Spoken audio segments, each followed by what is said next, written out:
here, and today I am refilming my long-awaited TTC update. I filmed this once for you guys, and then when I went to edit, I didn't have any sound.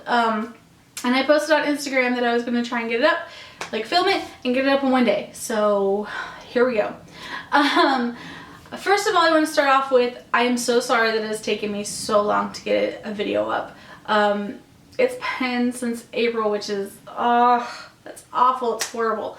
But as I share with you the past 3 cycles and the cycle that I'm currently on, I'm also going to explain where I've been and what I've been doing. So if you think or have thought that I'm like taking forever to tell you that I'm pregnant, I'm really, really sorry, but I am not. And if I got your hopes up, like I said, I'm so sorry. So I guess we'll just start with where I left off last time. So my last video, I let you guys know that I had an IUI done. That IUI did not take, and quite frankly, I could not bring myself to sit down and film the I'm not pregnant video. I tried to several times, and every time I would try and say I'm not pregnant, like, I would start crying. I did the wrong thing as a TTCer, and I put all my eggs in one basket thinking like that was it. Like, we had beat, excuse me, that we had beat infertility and that we were going to be pregnant, and that was it. Just because I know so many people who have gotten pregnant on their first IUI and it's been great, but not everybody does. And I had to learn that lesson, obviously. So anyways, cycle 2 post-surgery, we changed things up a bit. We decided to up my Femara dosage from 2.5 to 7.5. And we did that because with the 2.5, sometimes I was getting good follicles and sometimes I wasn't. And then sometimes I was well, not sometimes, pretty much anytime I had good follicles, if we did not trigger shot, then I did not ovulate. And part of that was because of, I still don't have a better term for them. To me, they're still expired follicles. And so that was part of the problem. The only way that I was ovulating on the 2.5 milligrams was with a trigger shot. And even after my surgery, I ovulated with a trigger shot for my IUI. So we decided to up the dosage. And if you're curious about my surgery that I have had to drill my ovaries and take care of some things in my uterus, that video is always linked down below because it's a great video for information if it's something that you might be going through and just want to hear how someone's experience was. So yeah, 7.5 milligrams, got to cycle day 14. I only had 2 follicles left in there, 1 on each side. They were both over 20 millimeters. They were like 20 point something and 20 point something. I'm not 100% sure like what the points were anymore, or the exact size. But, so they looked great. We discussed doing a trigger shot, decided not to because cycle day 14 was May 11th, and that was the day, like, I was getting on a plane literally like 8 hours after my doctor's appointment to go on a 6-week vacation. And my husband was not getting on that plane. So we decided just to see if I would ovulate on my own, which was another goal of ours at the time. So we decided just to see, you know, if things would happen on their own. So she basically said, hey, go home, do your thing. If you can do your thing twice, even better, and see what happens. We figured that cycle was probably a long shot. It definitely was a long shot because it didn't work. However, I did ovulate on my own with the 7.5, and that's something that we were looking for. So yeah. So that cycle was, I think that cycle was 32 days long. And then cycle 3 came. Cycle 3 was a little weird because Shark Week was only 2 days. Like, seriously, like, normally my cycles are, like, I have a day of spotting, which doesn't count as cycle day 1. And then I have cycle day 1, 2, 3, 4, sometimes 5. And then I have a day of spotting, and then it's gone. So, and then obviously I'm in my, what do you call that? I'm getting ready to ovulate. I can't think of the name of it. If you know what it's called, let me know below because I can't think of the name of it right now. But those are my typical cycles. So 32 days, and then I had my day of spotting was cycle day 32, and then I had cycle day 1, cycle day 2, and then nothing. Like Shark Week was gone. No day of spotting, no nothing, it was gone. So I called the doctor and she said, well, it is possible for you to be pregnant and, you know, have sort of, you know, like a small cycle and then, you know, be good for the rest of your pregnancy. And I was like, well, I always take a pregnancy test on cycle day 30, regardless of if Shark Week is here or not. And typically my cycles are 31 or 32 days. At least that's the way it's looking after surgery at this point in time. Let's just leave that there. So, you know, I figured, okay, well, she told me then, when I took a pregnancy test on cycle 2, day 30, that was negative. So I just figured, okay, you know, it didn't happen. So she told me to go ahead and take a pregnancy test every other day for 6 days. So it'd be a total of 3 more pregnancy tests. And I said, okay. Also, if any of them came back positive, to call her. If they all came back negative, to call her. She just wanted to, you know, keep it in my file. So I did that. They all came back negative. Every single one of them. And I was just like, oh, it's awful. And it was weird. But, you know, we did, you know, obviously double check to make sure that, you know, maybe just the hormone stuff wasn't, you know, my, if I was pregnant, my HCG levels just weren't maybe there yet. And that's why we did 6 days and every other day. But after that, it's definitely a, like, no-go. So, cycle 3 ended up being a 14-day cycle. And at first I thought, well, this is great. It's a short, you know, Shark Week was short, but my husband, and that actually, Shark Week started on June 1st for cycle 3, and my husband was coming to meet me on this trip on June 9th. So I was like, well, that's perfect. He'll get here, we'll be able to do our thing, and maybe we'll get pregnant. Except for he was there for 5 days and cycle 4 started. Yeah. And not to mention, I mean, I'm just going to throw this out there, you know, being at your parents' house, and then, like, we went to see my in-laws as well. That just is not, being at your parents' house, there's nothing romantic about being at your parents' house.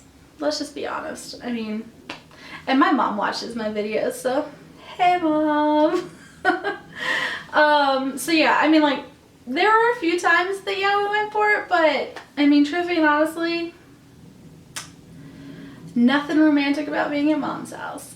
And I'm sure she wanted to know that, like, those things happen in her house. So yeah, so cycle 3 was 14 days long, which was so weird. And then cycle 4 started. Which was, I mean, what you gonna do, right?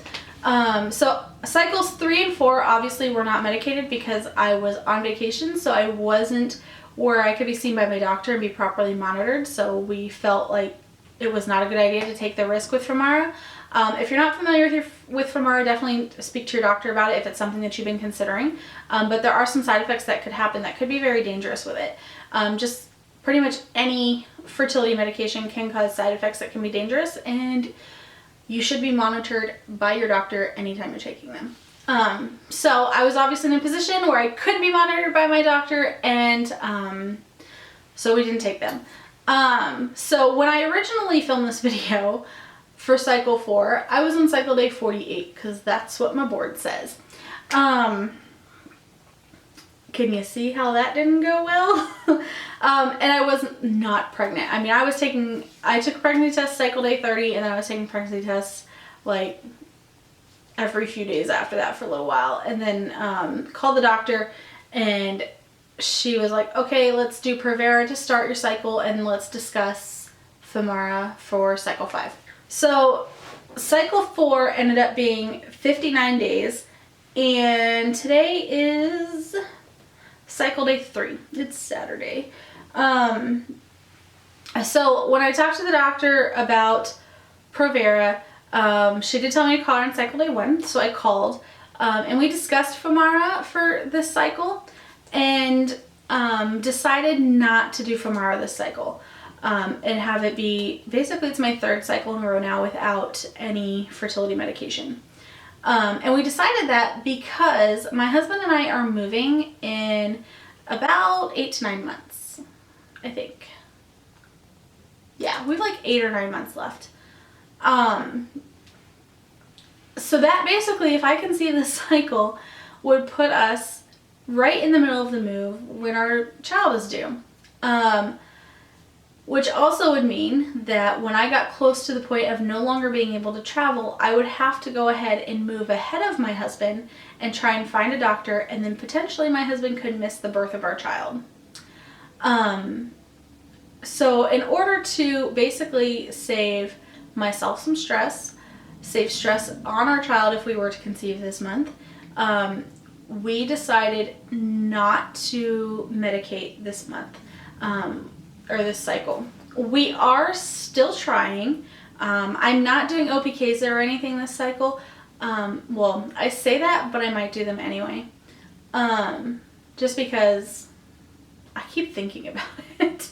To be perfectly honest, I keep thinking like I want to take OPKs, and then I'm like, I just want to let it go, but I'll let you know. How's that? I am taking my basal body temp this month. Because I need to get back into the routine of that. Cause I usually do take my basal body temp, but I didn't take it the entire time that I was on vacation. So, and then, I mean, we're just kind of going by like, it's cycle day so-and-so, should we do our thing? But yeah, so that's where we are as far as cycle day 5 goes. And I know I kind of say that and it sounds like I might be a little sad about it, but I am a little sad about it. Like, having such great results on cycle 2 with the 7.5 milligrams of Femara, it's really hard not to take it right now. But I know in the long run, like, I mean, if we conceive this cycle, I'm going to be ecstatic and we will figure out the stressors down the road, and that's okay. We are not preventing anything at this point in time. We're still trying. We are just not medicated trying. So it's a bittersweet moment right now. And that also, I mean, that takes a little bit of stress off of us as far as trying goes. Just because it's not one of those things where like my hopes are going to get really high or anything like that. And we can just kind of relax this cycle. And I'm sure like I spit that all out and it sounded really funny. So if you have questions, and like if I wasn't clear enough and you have questions, please feel free to ask them below and I will answer them. But yeah, because this cycle's, it's kind of like, I don't know, for me right now. It's, when you're TTCing, you want to do everything that you can to make that happen and to make conception happen. But it's also very difficult when, life is happening as well, and, it might not be the best time, but you're still going to go for it. So yeah, that's kind of where we are right now. Completely and totally leaving it into God's hands this cycle. I don't know if we will medicate next cycle or not. It depends on how long this cycle is. So typically without Femara, I don't always ovulate on my own, and that's because of the PCOS. So yeah, so it's kind of where we are right now. So yeah, videos going forward about TTC. If you haven't noticed already, there's some changes going on with my channel, and I have a video getting ready to go up to explain all of those. But I will be still doing TTC videos. They'll just be as things happen, more so. Because like if I were to say, oh, I'm going to put up a TTC video every Tuesday, and Tuesday rolls around and it's like cycle day 6, like I would just hear me like, hey, it's cycle day 6 and that's your update, bye. Like, that would be, you don't want to hear that. You want to hear like, I know you want the information of, are we medicating, are we doing an IUI, are we doing these sorts of things. We are still all for doing another IUI. We just have not been in, had a cycle yet where we could since the last one. So that's not off the table in any way, shape, or form. If next cycle we decide to medicate and things look amazing for an IUI, then we will go for it. Then, so we're all for doing another one. So yeah, that is pretty much all of the update that I have for you. Like I said, if you have any questions, if anything wasn't clear, please ask me below. I love talking with you guys in the comment section and interacting with you guys on Instagram and Twitter. So feel free to follow me over there. Those are my Instagram, my Twitter are always linked below. So until then, I hope that you have a blessed day, and I will see you in my next video. Bye!